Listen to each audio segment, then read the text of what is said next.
Take a look at this architecture. If you're building an application today, you are probably managing a vector database, a message queue, a NoSQL store, a search engine, and a spatial database, all running on separate configs with separate bills, causing separate headaches. For solo developers, this setup is a financial trap. Take Pinecone, the popular vector database.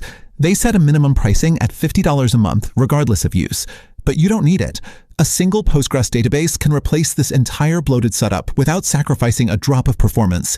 We are going to go down the list and systematically eliminate every one of these specialized services using pure native tools and extensions. Because right now, developer velocity is often throttled by bill management and infrastructure sprawl, instead of actual coding challenges.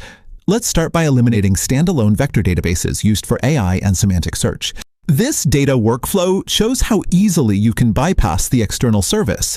Once you install the PgVector extension, you generate a numeric vector array with your embedding model and drop it straight into a standard Postgres column next to your text.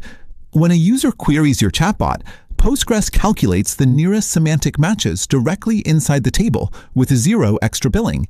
Next is the second target, external message queues like SQS or RabbitMQ. You can build a reliable queue using a standard table and one specific SQL command, select for update skip locked. This instruction ensures that even with 10 parallel workers, exactly one node claims each task, while the others automatically skip over it to the next available row.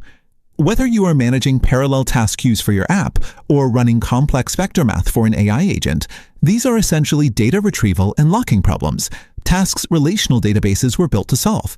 Target number 3 is location data. For this, developers have relied on the PostGIS extension for over 20 years to handle complex spatial logic. It allows you to instantly query radius intersections or geographic proximity without ever leaving your primary database. Then there's flexible data.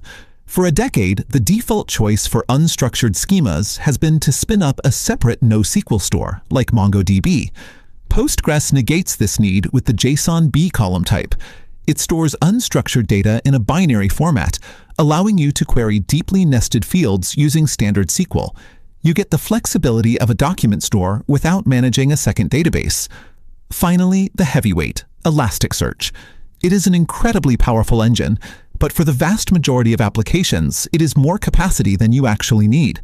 You can get ranked, lightning-fast full-text search directly inside Postgres. By adding a TS vector column to process your text and a GIN index to map the search terms, you can be live in minutes.